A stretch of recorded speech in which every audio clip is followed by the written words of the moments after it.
bienvenue dans cette nouvelle émission culturelle. Bonjour Vincent. Bonjour Fanny. Alors cette fois-ci, on a décidé de choisir un thème qui va être le fil conducteur de l'émission, c'est la bande dessinée. Alors la BD, c'est un poids lourd dans le monde du livre. En 2023, plus d'1 million d'exemplaires étaient vendus chaque semaine en France, d'après une étude publiée par GfK. Et la bande dessinée se place en deuxième position derrière la littérature selon les chiffres de l'édition 2024. Et puis, il y a un rendez-vous à ne pas manquer chaque année, c'est Angoulême. C'est Angoulême, le Festival international de la bande dessinée d'Angoulême fut clôturé sa 52e édition début février. C'est un rendez-vous effectivement pour tous les amateurs de 9e art.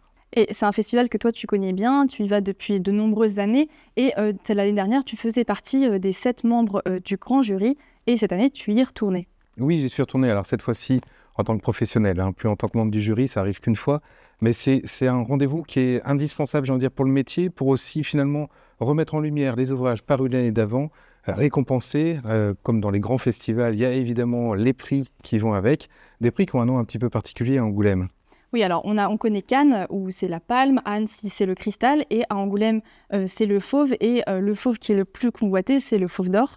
Et cette année ça a été remis à Definu.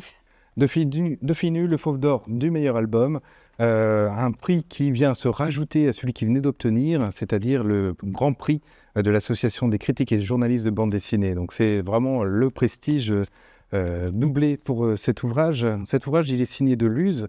Luz, il est plutôt très connu des lecteurs de Charlie Hebdo, il a travaillé longtemps, c'est un des auteurs phares du journal, mais Luz, c'est aussi quelqu'un qui s'est désormais consacré complètement à la bande dessinée et qui joue énormément avec les codes de la narration. J'ai trouvé fabuleux son introduction notamment de Vernon Subutex, l'adaptation qu'il avait fait des romans de Virginie Despentes, ou le dernier Testostérore, où pareil, il joue avec les pages, avec le dessin, un trait très dynamique.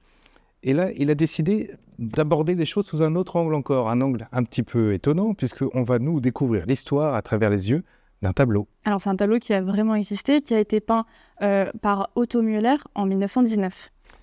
Tout à fait, et d'abord c'est quelques coups de pinceau. Les pages sont blanches, on commence à apercevoir à travers les coups de pinceau notre créateur, le peintre, puis l'atelier, les choses commencent à se mettre en place, tout semble à peu près normal. On va vivre l'histoire d'un tableau, d'atelier en atelier. Il va être acheté par un collectionneur grand amateur, et puis depuis le tableau, on aperçoit derrière, à la fenêtre, la montée du nazisme. On va apercevoir, comprendre aussi l'accession au pouvoir d'Hitler. On va se retrouver dans une exposition d'art dégénéré, comme l'appelaient l'art contemporain les nazis. Tout ce climat, on le vit à travers l'impuissance d'un tableau, mais qui finalement est le témoin d'une époque. Ça s'est passé il y a un siècle, et malgré tout, ça reste, j'ai envie de dire, très d'actualité. L'apport, le côté indispensable de la grande histoire, c'est savoir apprendre des erreurs du passé. Donc c'est un ouvrage indispensable, véritablement, et brillant. Alors si le festival d'Angoulême récompense des ouvrages parus, c'est aussi souvent le moment pour les maisons d'édition de commencer à annoncer leur future parution 2025. Et parmi ceux-là, les éditions Glénat ont révélé la sortie de Chère Maman, de Mademoiselle Caroline et de Sophie Anne Adriensen, que nous avons pu lire en avant-première. Et c'est un vrai coup de cœur pour nous et on est particulièrement ravis d'accueillir Mademoiselle Caroline sur notre plateau. Bonjour. Bonjour. Bonjour Caroline.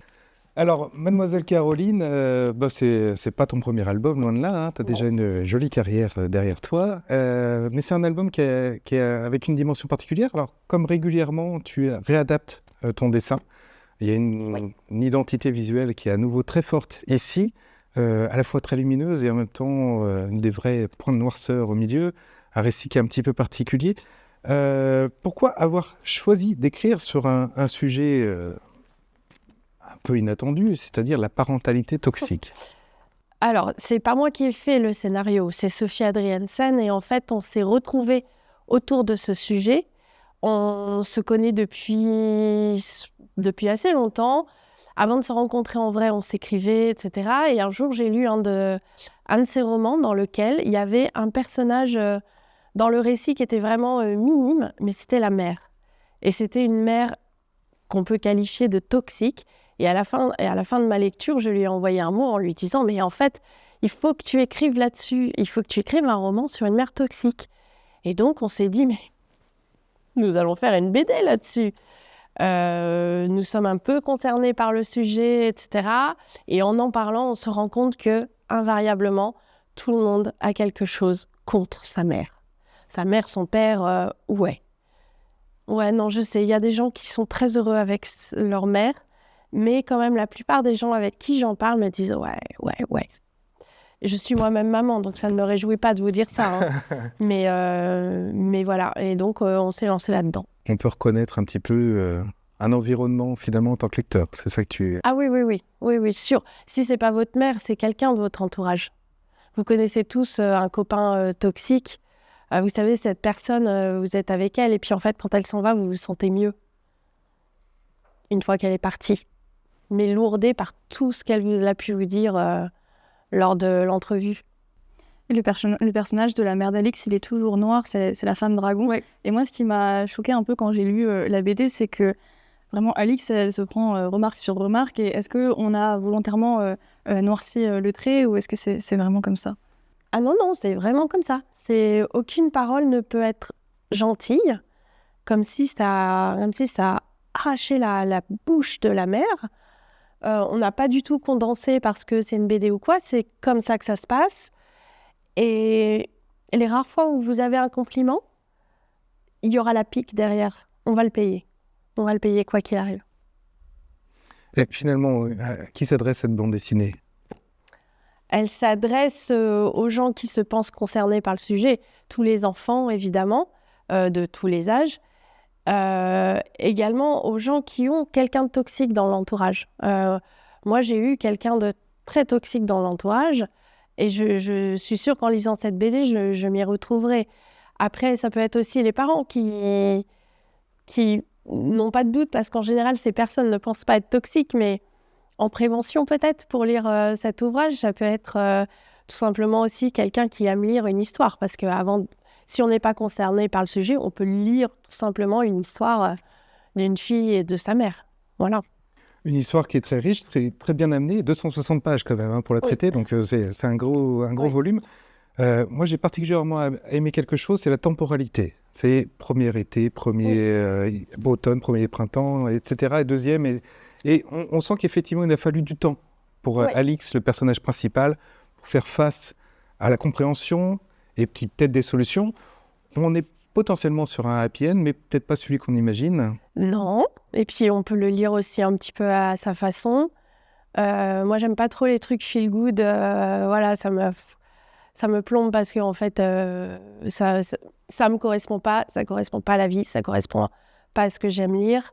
Voilà, donc voilà. Mais cette temporalité est quand même super rapide, hein, parce qu'il y en a qui ont 50 ans et qui n'ont toujours pas capté le truc. Donc, qui ont encore du mal à se dire, allez, dégage de ma vie, j'en veux plus.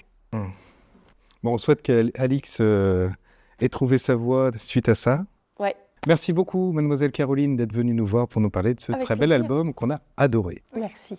Et donc, si le personnage principal de la bande dessinée Chère Maman s'appelle Alix, et que c'est aussi le nom d'une célèbre série de BD, c'est également le prénom de l'autrice qui a reçu cette année à Angoulême un prix très spécial, celui du public.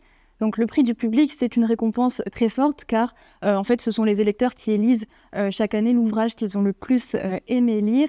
Et tu vas nous présenter la lauréate de 2025, Impénétrable, d'Alix Garin, qui est paru aux éditions du Lombard. C'est ce gros ouvrage que j'ai adoré. Impénétrable, moi, c'était vraiment un des albums de l'année. Très gros coup de cœur. Alix Garin, on l'avait déjà rencontré en tant que lecteur sur Ne m'oublie pas. C'était un ouvrage qui avait eu un très gros succès public et critique, où elle racontait l'Alzheimer de sa grand-mère, une sorte de road trip qui s'était déclenché à partir de là. Là, elle va rentrer encore beaucoup plus dans l'intime. C'est elle, le personnage principal de son histoire.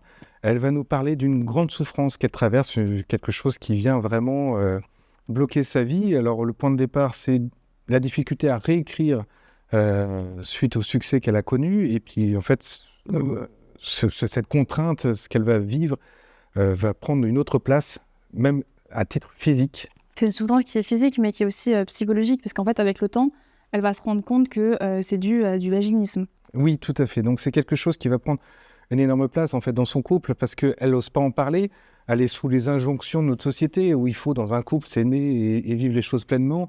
Et là, elle se sent obligée, mais plus elle le fait, plus elle souffre, et plus elle a peur de souffrir, du coup. Donc, c'est quelque chose qui prend énormément de place dans son quotidien. Elle nous en parle, mais elle nous dit aussi son cheminement pour trouver des solutions. Là où c'est intéressant dans ce titre-là, c'est qu'on n'a pas besoin d'être concerné par le vaginisme lui-même, mais plutôt sur le fait qu'il y ait des choses qui viennent nous écraser au quotidien et qu'on ait peut-être encore des lueurs d'espoir pour pouvoir trouver des solutions. Donc la solution qu'elle a trouvée n'est pas forcément un mode d'emploi qu'elle nous donne à nous, c'est sa situation, c'est sa solution, mais il est important aussi de ne pas oublier que c'est aussi avant tout un hymne à la liberté. C'est un moment de se dire, voilà, je suis moi, j'ai une vie, et qu'est-ce qui fait que je puisse véritablement m'épanouir? Impénétrable, c'est remarquable. Et le dessin est beau, dynamique, voluptueux, enfin c'est un vrai bonheur de lecture. Eh bien, ça donne envie de la lire. Et d'ailleurs, la BD, ça peut aussi servir de médium pour aborder d'autres pans de la culture, comme par exemple la musique. Alors, les exemples, ils sont assez nombreux, mais nous, on a pu avoir accès à l'une d'entre elles qui va sortir cette année. Elle sortira d'ailleurs fin mars. C'est une BD qui porte sur le groupe de heavy metal Iron Maiden. Et pour contextualiser, donc, le groupe britannique qui s'est formé en 1975 et il compte à son actif plus de 80 millions d'albums vendus et 2000 concerts partout dans le monde. Et c'est une bande dessinée qui est un petit peu étonnante parce qu'elle n'est pas gérée par un couple d'auteurs comme on a régulièrement. En fait, c'est un collectif d'auteurs qui se sont appropriés chacun des historiettes, des auteurs de talent très variés. Et même la couverture, d'ailleurs, est signée par Juanjo Guarnido, le dessinateur de la série culte en bande dessinée Black Sad. Oui, c'est ça. En fait, il y a une vingtaine de scénaristes et de dessinateurs qui ont participé à la BD. Et en fait, cette BD, elle porte sur un album en particulier, Peace of Mind, qui est emblématique parce qu'en fait, c'est le premier gros succès du groupe. Donc, en fait, elle se compose de 9 histoires courtes. Et chaque histoire, c'est l'interprétation des morceaux de l'album par les dessinateurs. Et enfin, à savoir d'ailleurs que Bruce Dickinson, lui-même, le chanteur du groupe, a également participé à la BD puisqu'il a écrit l'une des histoires. Et raconter en bande dessinée, ça ne s'apprend pas un peu par hasard. Il y a aussi effectivement tout un processus pour pouvoir bien comprendre comment la narration et l'image peuvent faire que le lecteur va rentrer dedans. Il y a une école qui n'est pas très loin, qui fait ça très très bien. C'est l'ENAI, ils sont au Bourget-du-Lac. Tu as été les rencontrer, Fanny. C'est ça. On va découvrir tout de suite le reportage que tu as fait sur place. Sur tablette ou à la main, au feutre ou à l'aquarelle, la bande dessinée se décline sous toutes ses formes à l'ENAI. Située au Bourget-du-Lac, cette école forme les dessinateurs de demain. Pour moi, il faut, dès le début, que tu intègres les dialogues dans ton storyboard, en fait. Les 14 élèves de 3e année planchent actuellement sur leur projet de fin d'études. J'en suis au REF. Le REF, c'est le moment où tu fais un peu ton crayonné de façon un peu brouillon pour avoir tous tes dessins à peu près mis en place, pour te donner une idée de de ta mise en scène de tes dessins, comment tu vas raconter ton histoire. En même temps, je fais mes dialogues. Accompagnés d'auteurs publiés, ils ont 6 mois pour créer une bande dessinée d'une 20aine de pages qui leur servira ensuite de portfolio pour s'insérer sur le marché du travail.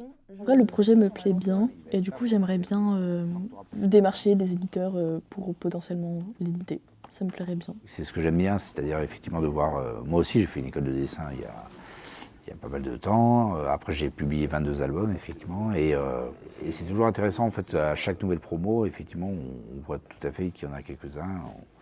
On sait qu'on n'a pas de doute sur ce qu'ils feront, en fait, plus tard, ou dans quelle direction on va aller. Mais avant de se plonger dans ce tout dernier projet étudiant, il faut d'abord connaître les fondamentaux. C'est parti! Et parmi eux, les cours de modèles vivants dispensés aux étudiants de première année. On arrive et on s'échauffe, on va dire, donc on fait des pauses hyper courtes pour essayer de le réfléchir le moins possible en fait. 3 heures pour maîtriser l'anatomie humaine grâce aux différentes poses du modèle. Il est assis et je suis en train de dessiner donc le dos plutôt et avec la couleur la plus claire parce que du coup on dessine au stylo bille. Les cours de modèles vivants, ils servent déjà à apprendre l'anatomie des personnes, à faire les proportions aussi. Parce que les proportions c'est compliqué et puis aussi pour nous entraîner dans le dessin et pour la rapidité aussi. Au cours de modèles vivants s'additionnent la culture générale, les outils informatiques, le dessin d'observation ou encore le travail des perspectives et des couleurs. Une formation complète et unique en Pays de Savoie. À l'origine, c'est une volonté de professionnels du monde de l'image dessinée qui ont envie de d'un projet pédagogique sur un territoire qui est vierge de toute école en 99. Donc illustrateur, graphiste, peintre, architecte, voilà, par cette idée, avec des jeunes gens qu'on va rencontrer et qui vont nous dire « Ah, mais tu fais de la bande dessinée, tu fais de l'illustration, tu fais du graphisme, ce sont des métiers, il y a des formations. » À l'issue de ce bachelor, les jeunes diplômés peuvent se diriger vers la bande dessinée bien entendu, mais aussi l'illustration ou le dessin de presse. On arrive au terme de cette deuxième émission. On espère que cette spéciale BD vous aura plu et vous aura donné envie d'en lire. On se retrouve le mois prochain sur la chaîne 8 Mont Blanc, mais aussi sur les réseaux sociaux. Vous pouvez nous retrouver sur Instagram notamment avec les replays de l'émission et des bonus et des inédits. À bientôt. À bientôt.